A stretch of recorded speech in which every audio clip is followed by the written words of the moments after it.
Are you ready for the show?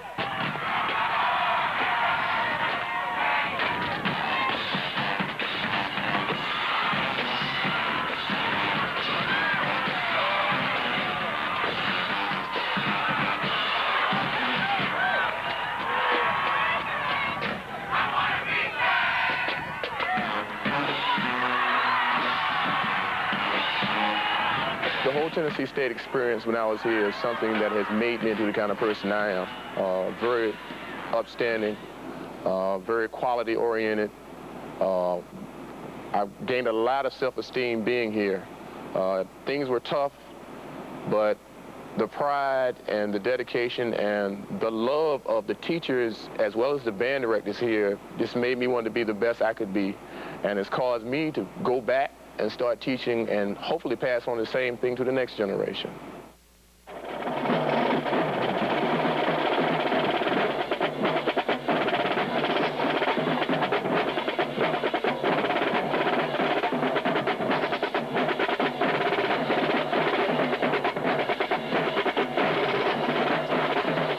For more than 40 years, the Tennessee State University Marching Band from Nashville, Tennessee, has dazzled audiences all over the nation with its music, style, and showmanship. But the band's appearance on the field or in a parade is just part of the story. The Aristocrat of bands is more than a musical group. It is an historically black organization of young men and women from all over the country who come together as a family. The current band director, Edward Graves, and his two assistants are father figures as well as teachers. Their attitude towards caring, discipline, and commitment comes from Frank Greer, who directed the band from 1951 to 1972. Yeah, let me explain this now. When we speak of the word discipline, we have different ideas about it. My own personal feeling is that discipline is what you do with yourself or with others without being told to do it. You do it because you know it's for the good of the group, because you know it's for your own good, and because you know it's the right thing to do. He taught us to dream and to always expect and work hard for better things out of life. He always sought to provide experiences for the band and for each of his students that would help you to see things that were very, very out of the ordinary. I can remember at a time when we were students here, they were just starting some of the space shots. And he used to talk all the time about it was just a thing that really floored him, the possibility they could put a man on the moon. And he would always talk about the type of dreamer that you had to be to achieve that. The word got around, and don't fool with Mr. Greer. He just simply is going to demand the best that's in you. That was all I was concerned, and they knew it. I only want the best that you've got. Don't make excuses to me, just the best that you've got. I'm not asking you to go beyond, and I am too in a way, beyond your capacity, but I want the best. And one of the things is having a highly disciplined group. TennSU!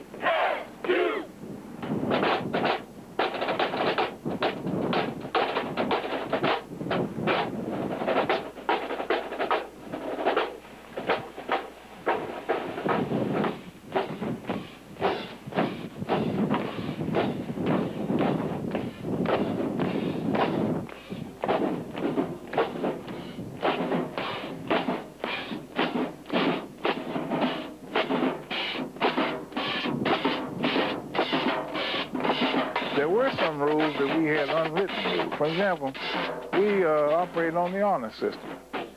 You're going to a hotel to stay or you're going to whatever, you do it on your own honor, to do the right thing.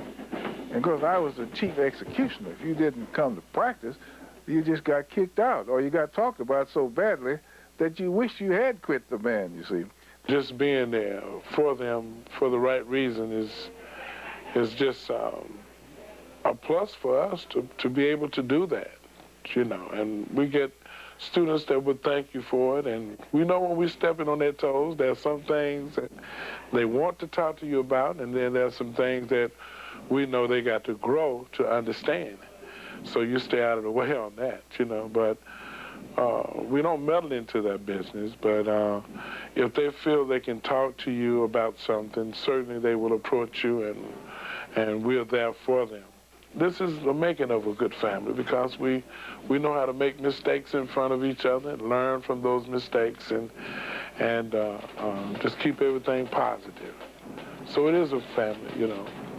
Every day's rehearsal, you know, we're always telling whatever you put in it, that's all you're going to get out of it. If you don't put everything in it, you can't get everything out of it. So we get a chance to do some strong teaching, because our motto is that when you're teaching, you can never get tired of saying the same thing over and over and over again, because you know that to be true.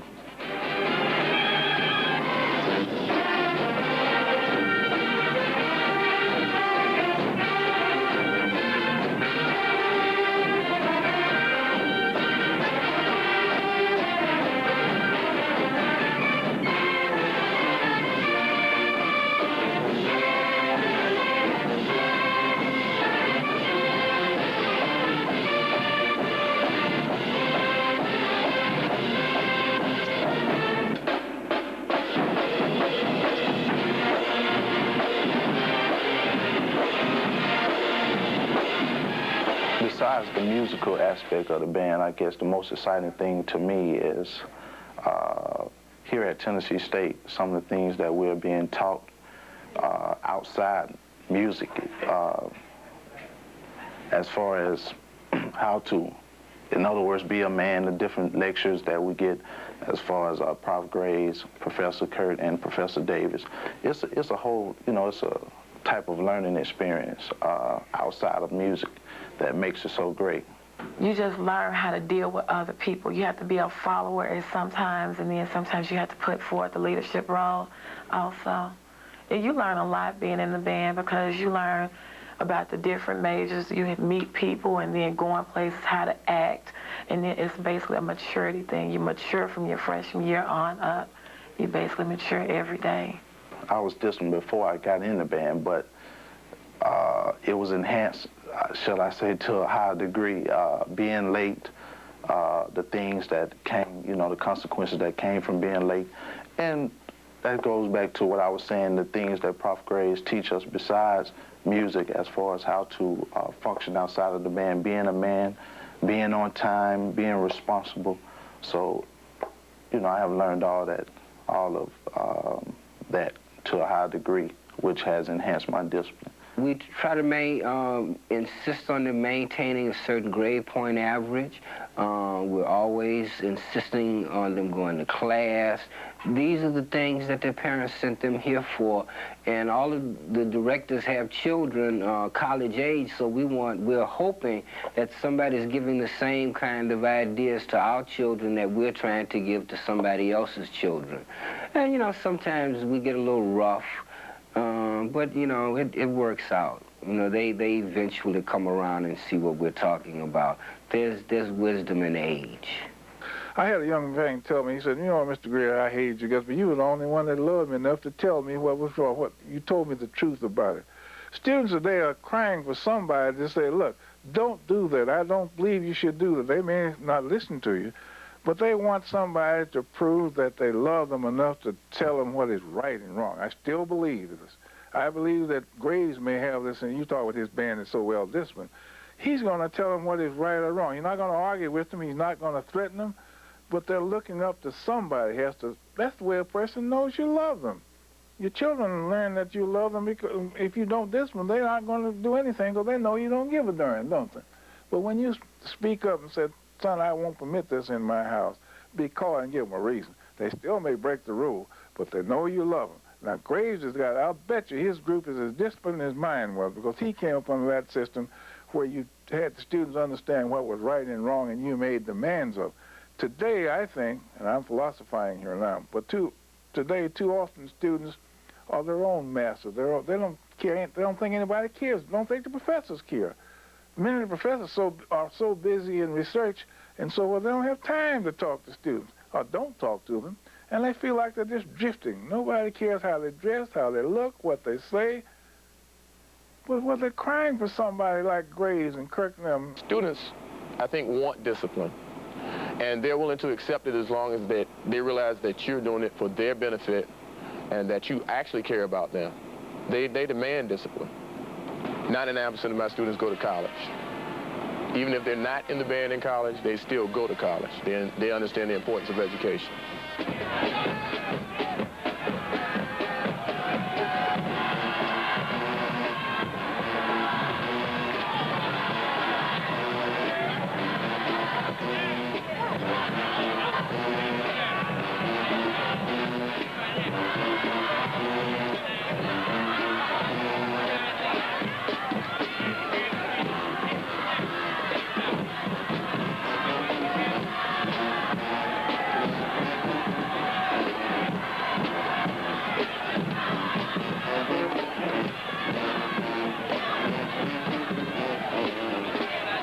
My idea is to expose them to as many things as I can expose them to.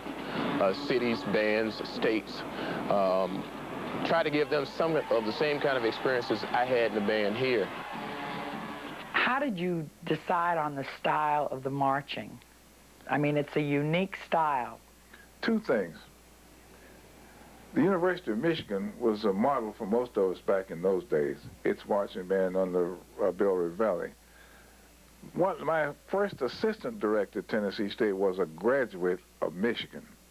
And the high step, pointing the toes and all that business, the way they would sling their arms, was part of his learning at Michigan. In other words, it was his idea, not mine, is how the band should look. You're talking about visually now, aren't you? Yes. It was his idea that this is the style we want, so we feel, marching that way. And even to this day, the Michigan band is still held as the very epitome of what the band should look like on the marching field. I think a lot of people assume that the style of march of the Tennessee State Band was a traditional black style of marching, but if it came from the University of Michigan... No, wait a minute. We as blacks have certain variations on things. We'll take a dance, for an example. When we get through it, it may be basically the same dance, but we have to put our own thing into it. So this happened in the Tennessee State Band. The Michigan style of marching with your toes pointed, high, knees high and all that was basic. But when our people got through with it, they had changed it, a variation is a better word, I guess, had changed it to add the Afro-American influence to it. I'm putting it in the simplest way, but that's about what it amounts to.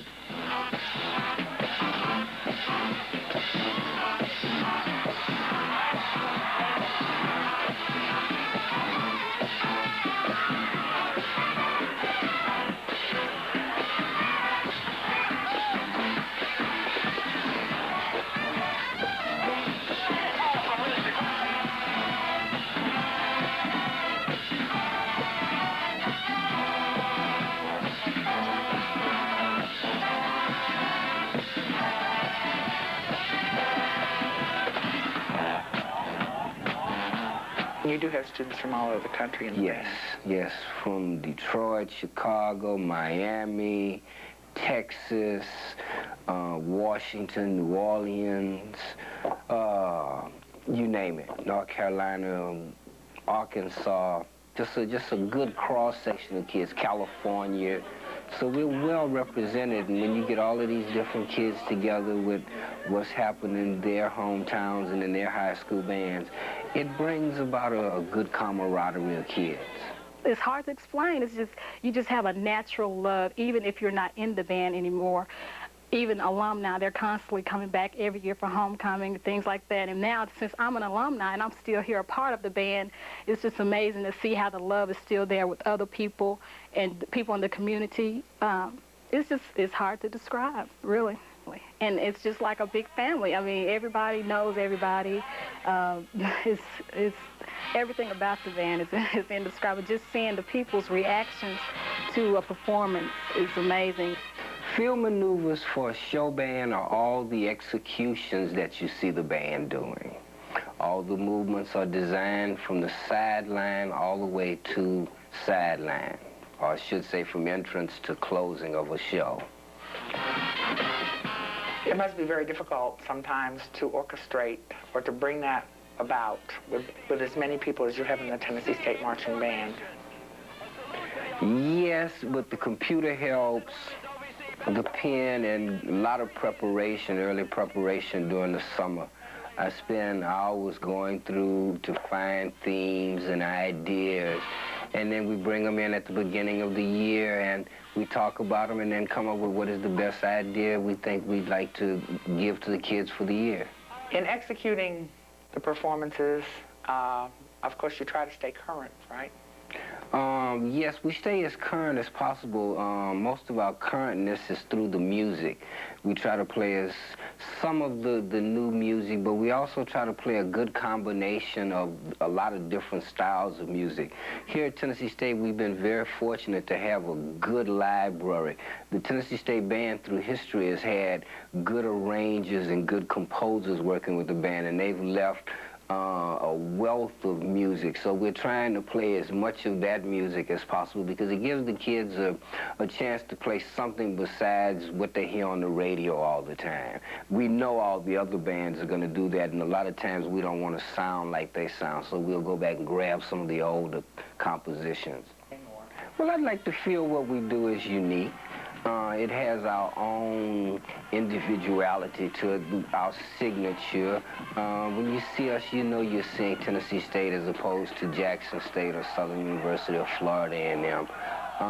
We are a show band through our movements. There are other bands that do some of the same similar kinds of ideas that we do, but I'd still like to feel that we're just a little different from them.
Most of the music that we play will come from a playlist from radio stations, the R&B, rhythm and blues, rock, whichever classification of music we want to put into the show. We simply get a recording of that, and we will sit down and arrange that music for the marching band.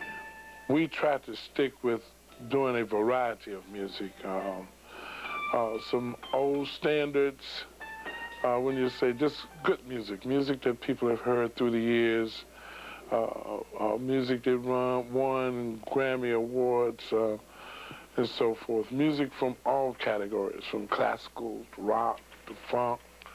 We try to stay abreast of all of it, and have a very talented arranging staff that works with me. We're capable of doing any style of music. And these young fellows could listen to a record, for example, and sit down and take it off, play it on the piano and take it off the record and write it for the band. So that I give myself credit for having chosen people who were talented in the arranging field, because it was the sound of the band that was more important to me than anything else. What did it sound like? What were the scores like? Other people think it was marching or the majorettes and what have you. But to me, it was always, what is the quality of sound? Is it good? Does it carry very well? And the other thing I had to do was make the selection of pieces that I thought would appeal to the audience and so forth.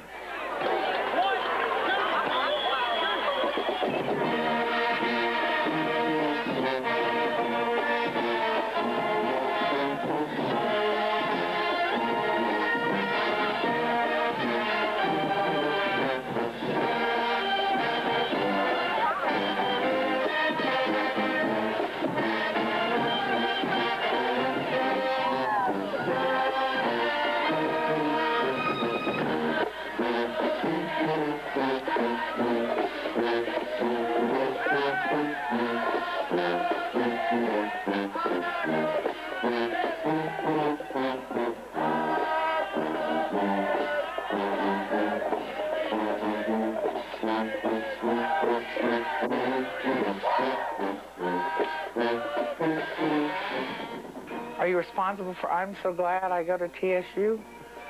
Well, that's, yes, all of us are responsible for that. That's was taken from a hymn, I'm So Glad Jesus Lifted Me. But of course, the time at A&I, Tennessee A&I State University, all of the schools back at that time would take hymns and put their school name into it, you know. So we did put our little touch on it, though.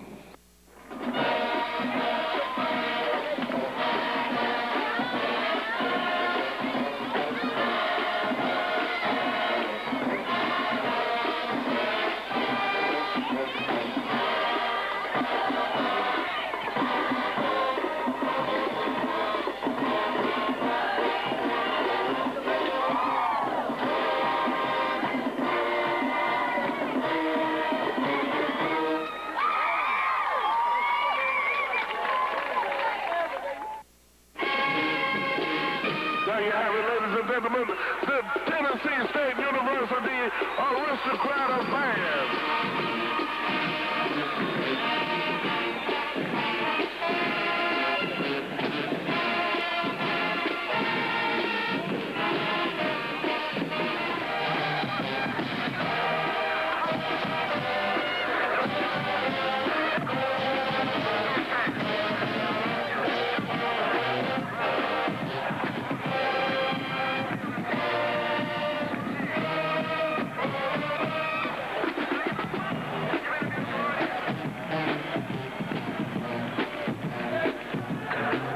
Between 1956 and 1978, the TSU Band performed halftime shows for 9 professional football teams. It was during one of these halftime performances that a sportscaster called the marching band from TSU the Aristocrat of Bands. Needless to say, the name stuck. At halftime, I saw Tennessee State Aristocrat of Bands in Memphis. I think I was maybe in the 9th or 10th grade. I'll never forget, I saw them at a performance in Memphis, Tennessee at a high school football game. They performed halftime. They were a special attraction. And I saw them. I was on the outside of the fence at the game. I was like, who is that? You know, and they said, that's Tennessee State Aristocrat of Bands. I was like, I want to go to that school. We try to keep the name Aristocrat of Bands as much on the kids' minds as possible. Aristocrat means something classy. Something above the ordinary. And we try to keep them in a line where they're constantly wanting to strive to be as good as they can, to be the best, really, that they can. And the more we stay on them about that and let them know what we expect through that basic name of Aristocrat of Bands, it says it all. And they see people that have come before them and what they've done, and that too helps to foster what we're trying to give to them. One of the biggest things that we try to get the kids to understand is that they came here to, probably the band was the thing that attracted them to Tennessee State, but they came here to get an education. And we feel like the band has to be an experience that they can have an opportunity to learn how to work with other people to put something together that works and to be successful. And that they are a part, a small part in a way, and a big part in another way, of being a part of it, of making an organization click, to come up from the first day to put a finished product on the field. This band has taken me, first of all, a lot of places I would never have thought of going. I've been to Switzerland, Japan, all across the United States, California, all kind of places, just by being able to play my instrument. Like I said earlier, it built up some self-esteem within me and some consistency that carries across in all things that I do, whether I'm speaking or doing my homework or whatever. It just builds that kind of consistency. So it also exposed me to some other colleagues in the profession. So that would help me with my goals, becoming the band director. And that's what I want to become. And this band has helped me a whole lot in learning exactly how bands should be run, how bands should sound, all those kind of things that will help me to further my career as a band director in the future.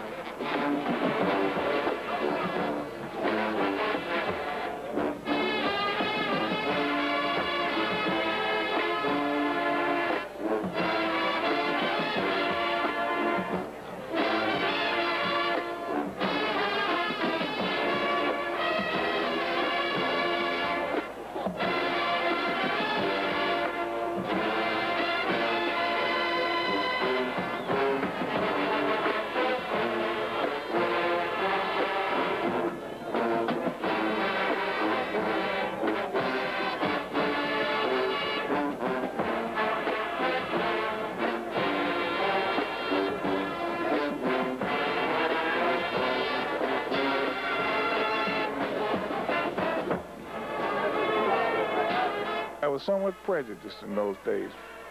We didn't have any girls playing in the band. We had 12 majorettes or 13, something like that. All men. What a terrible mistake we were making. But in those days, the Michigan band, the Illinois band, the Big Ten group, none of them had women in them. And it never occurred to me I was discriminating against women. I know the few who could play and played very well played in the concert band. And we would take them along on the marching band trips.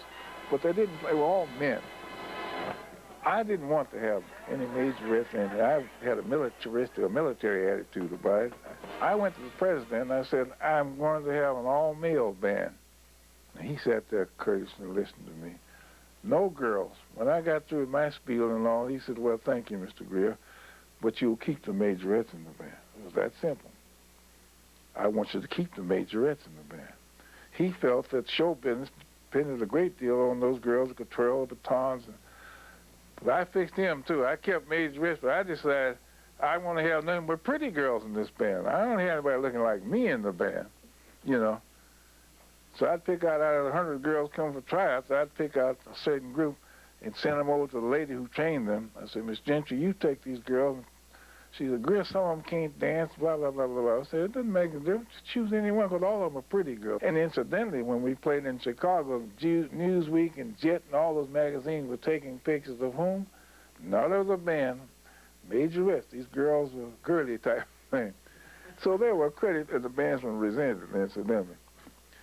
Chicago came, the championship game, national, world, what do you call it?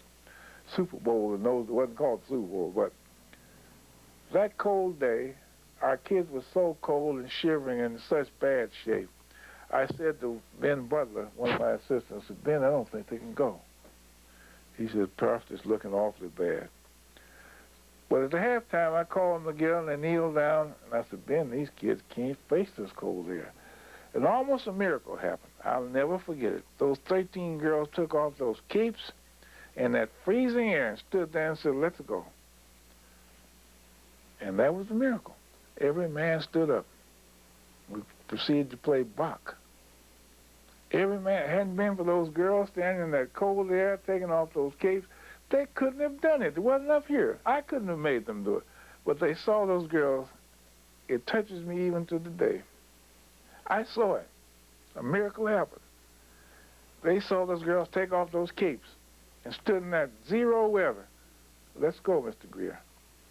And 100 and some men hit that field, and that was some show to see, believe me. It was 6 below when we came out of the hotel. That's what's on the sign of the hotel. We stayed in the Maxwell House, I think. Yeah, 6 below. And you can imagine what it was like around noon when the wind is blowing off the lake. Horns froze up. We couldn't use the French horns. Bandsmen were just trailing, his nose running. It was a horrible experience weather-wise. And guess what we opened that show with? You'll never believe this. And the Chicago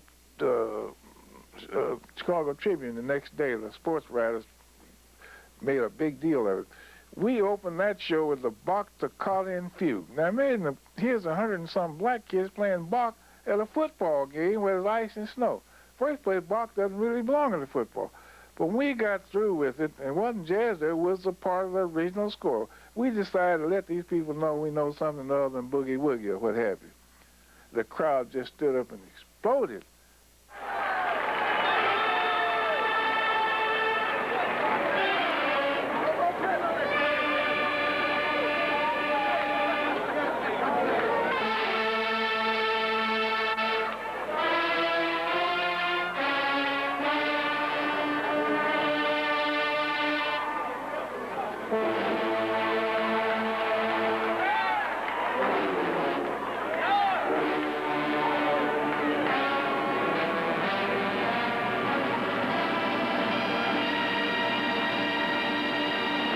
How did you first start to perform at national halftimes of football games? That's interesting. In 1955, we played in Chicago at Old Wrigley Field. We played it for the Los Angeles.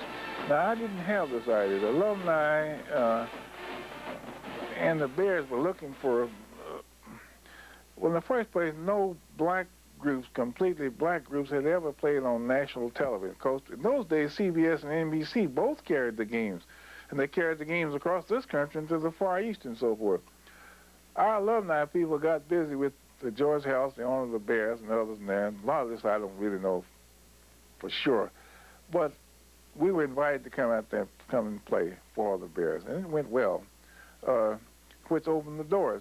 And that was another thing that I tried to stress in rehearsals. You're opening the doors. We're doing something that has not been done before. It can't be poorly done. It has to be almost letter perfect. This was our first chance. What if it hadn't gone well? What if we'd been a bunch of clowns?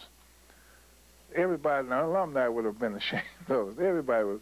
It was just the idea that you had to do it right. So it went well. After that, we got called from Baltimore and Cleveland. We played the Cleveland Stadium. The first time I ever played for 76,000 people.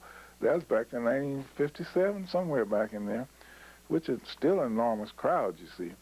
And black kids had never played for crowds like that. Our stadiums only hold 15 to 20,000. As a student here under Mr. Greer, the band was the first band from a historically black institution, a minority institution, to participate in the presidential inaugural parade. And that was a big thing for us because of, you know, to have the opportunity to participate in the, of course, the highest ceremony that this country has. Was just very, very positive for me.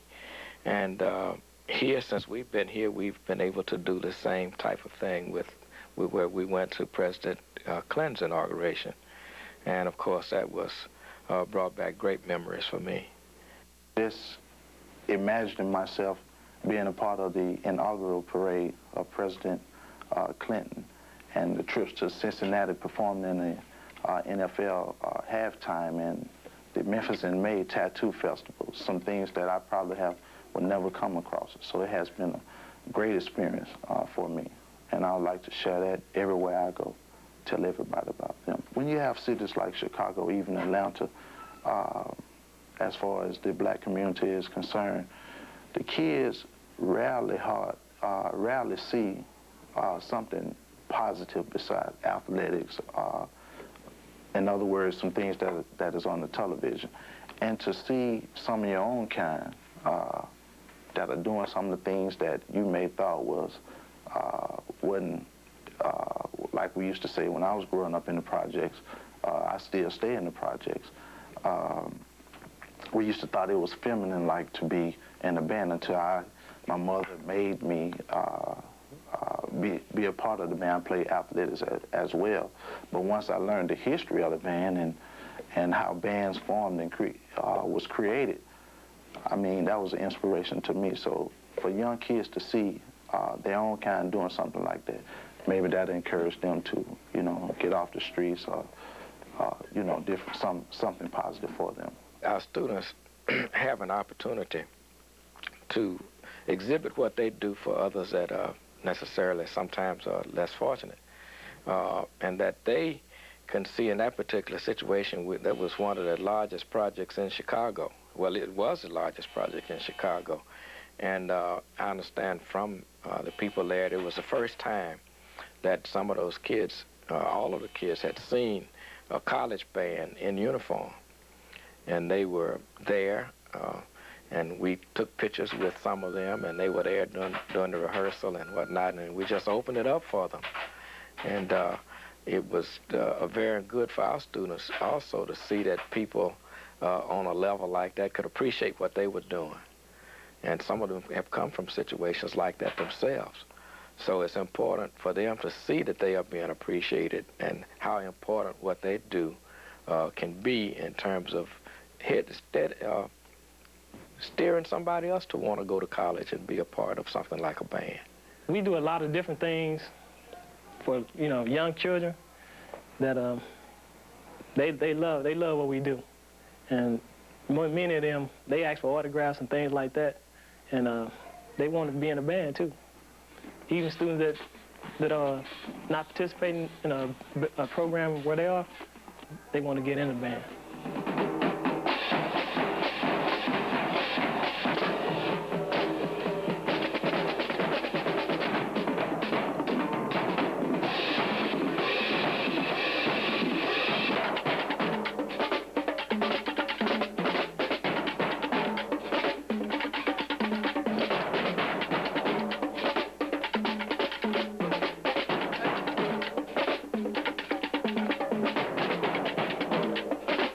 We step off the bus in our suits, and a lot of kids run up to the bus and they see us at the game. They're very impressed with that, and you never know what they may do to a young kid growing up, and that type of discipline. It goes along with our attitude as being an aristocrat. We always try to be a step above in everything that we do, make a good impression. Because as Prof. Kurt says all the time, you know, you only have one chance to make that first impression. So we try to be at our best at all times. This is an opportunity, as far as I'm concerned, to work with some, and I've seen a lot of students come through here who have come through here and taken advantage of the situation and the opportunities that was available to them and go on and make something out of themselves, and from a very positive standpoint. With Mr. Greer, as I said before, he was a very good role model, along with the other directors were very good role models for me, and I think that I have put myself in a position to pass off some of these things to some of the students that have been through here. I guess maybe we can touch on the difference between maybe traveling now and traveling back then. Did you experience, when you went north, a considerable amount of prejudice? Oh, Lord, you raised a question. Maybe this is too touchy for me really to get into it. You can delete it if you want to, but I'm going to give it to you straight. In the years when I was there, 51 through, what, 50s, into the 60s, I guess, restrooms were for whites and for black. Here we were, a group of girls in the band. Where were they to go to the restroom? Where are you going to have 160 black folks going to the black restroom?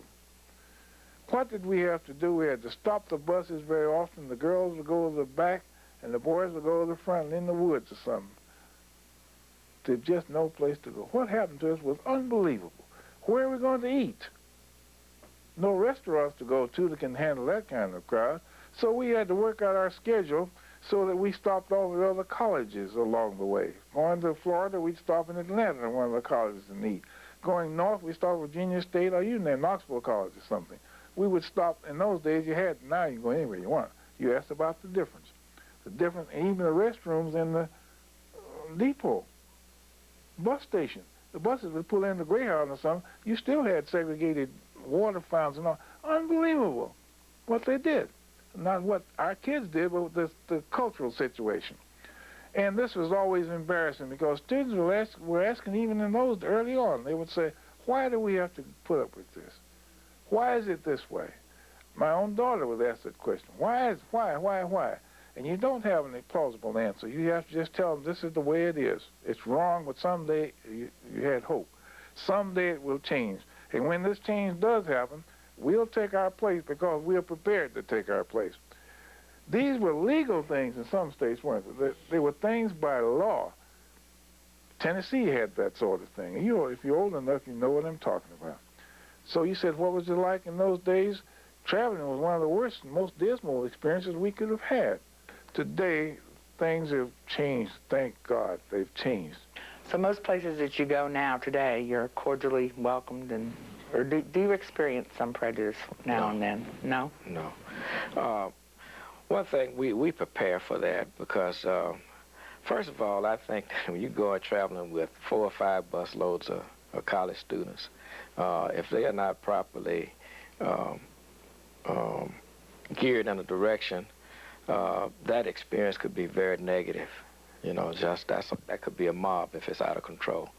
So we spend a lot of time preparing our students, and we're fortunate to have a staff of people that share these beliefs, and we spend a lot of time preparing our students to travel properly, that they understand that they are going into first-class facilities, and we work very hard to provide first-class facilities in terms of hotels and eating facilities, and that we provide good meals for them, and that they know how to act, and they dress appropriately. And that has been very positive for us because we've gotten a lot of very positive comments from people as we travel about the way our students carry themselves, and that's what this is all about, and of course we're very proud of that. Our next stop will be Louisville, Kentucky to eat dinner. Of course, you don't have to get enough of that. We're going to be running a little bit late, so you're going to step lively but not running, okay? We'd like for you to think about tomorrow's schedule so you can go on to sleep tonight. Won't be staying up all night because we'll be on U.S. Grade A Inspected Patented TV time tomorrow. They have us scheduled to be wake up tomorrow at 6 o'clock. Food. Breakfast at 7. We're checking out of the hotel. Leaving for the stadium at 9 o'clock. Hey folks, I think you did a good job today at the game of starting off the weekend. This is the final thing we have to do. Let's go have a good time and let's adhere to the itinerary. So you know we got to do is get back to the next week. You got the best band. Go!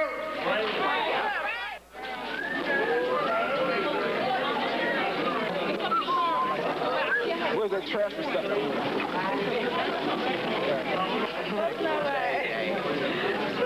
How you doing, man?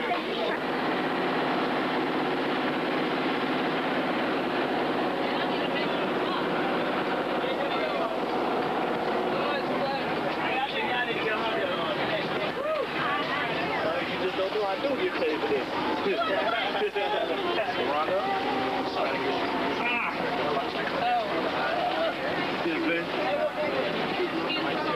Get down here. These sandwiches right here. Oh, you bring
No, it's basically just trying to get the key and getting upstairs. That's the only problem.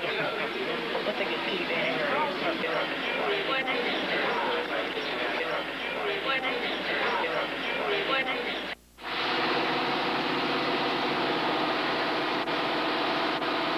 Instead of Cincinnati, why you schedule us for Tampa Bay? Yeah, that's it. I wondered about that. Especially this time of year. At least it's not snowing.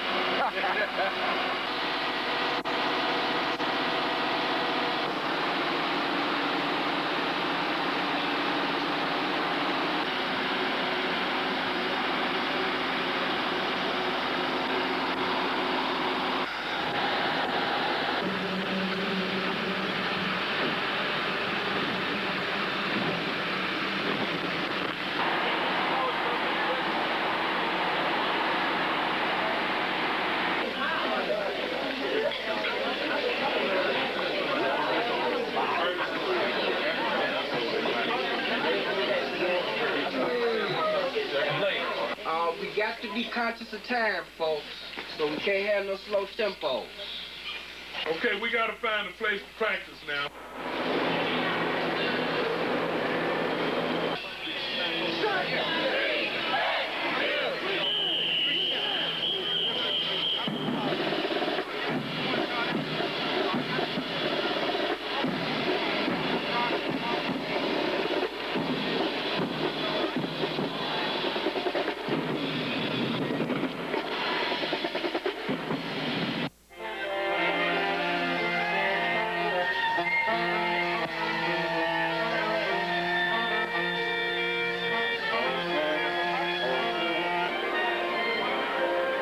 How do you feel when you arrive, for example, at Cincinnati, and it's pouring down rain, and you still have to perform?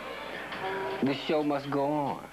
The rain can't stop the band. We talk about practice. It doesn't rain on the band. It rains around the band, which means rain, sleet, or shine, or 100-degree weather, we're going to practice. And it pays off. I didn't hear one person in that band complain. Why? It's just a motto that we have, you know. We have a performance to do. We know what is expected of us. We have prepared ourselves. Rain, sleet, snow, you know, nothing would keep us off the field from performing and doing what we got to do. So it's an attitude that was developed long before the season started, doing our summer pre-drills. The show must go on. That's, you know how the old motto goes. There's no business like show business, so everybody is a star, so they got to play their part. So it's an attitude that was developed, that it doesn't rain on the band, and we believe that.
Students work hard, and they really love this band, and they love the experience that they get. And to them, the attitude has developed that the show has to go on. You know, they prepared for it, and they go and they expect to perform. And they would have been very disappointed if had they not been allowed to perform, even though the weather was just difficult. But it did not stop anything, you know, and I think that just lets them know that this is another difficult situation, and this is something we have to work through. We have a saying that it rains around the band, so no matter how hard it rains or how hard it storms, we just don't let it get in our way. And you just go on and perform like you would? Perform like it was a sunny day.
I wouldn't trade for anything in the world. Going to another school, this is where I want to be. I know I came to the right place.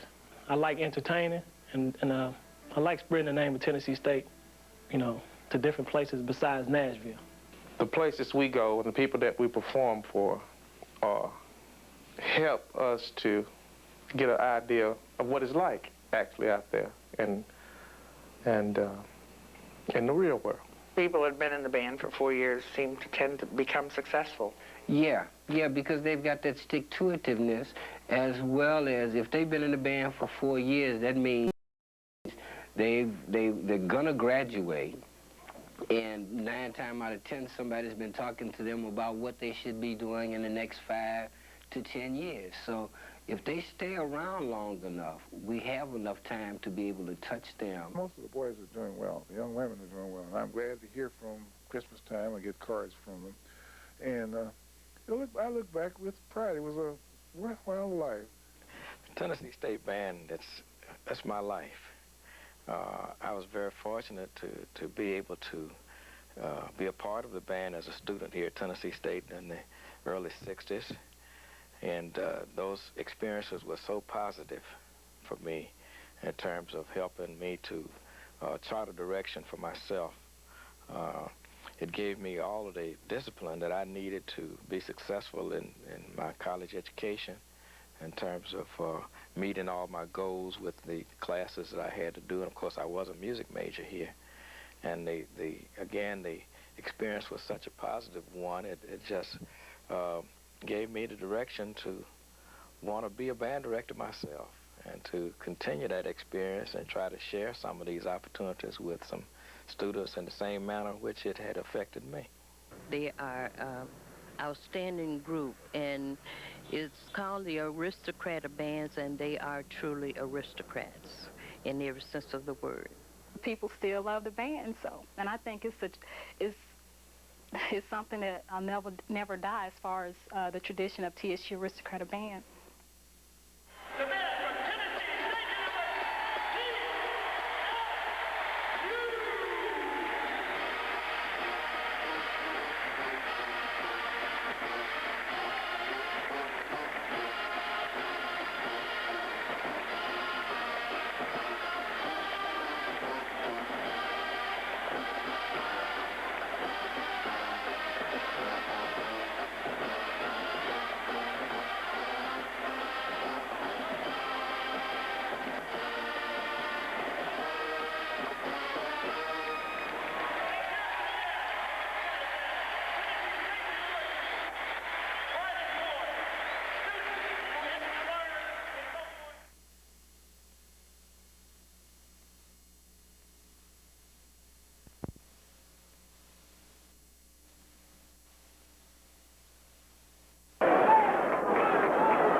the 1995 edition of the Premier College Band from Nashville, Tennessee, the Aristocrat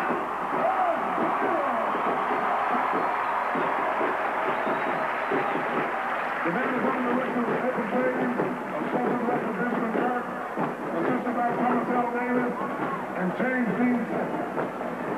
The management coordinator, Mrs. Trudy Gentry. Drum majors, George Butler, Corey Stevens.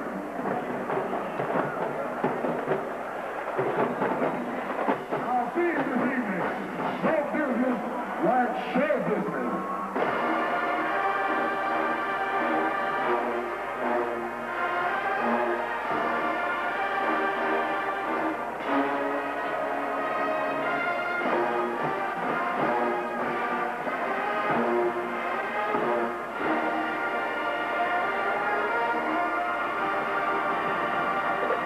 And now a tribute to talented African-American artists in the music field of jazz, the true American art form.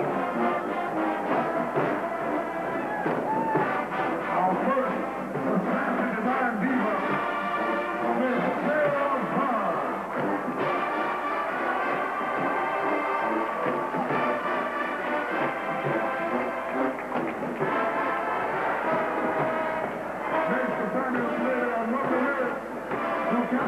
On film, show tune, and in TVA, Miss Pearl Bailey.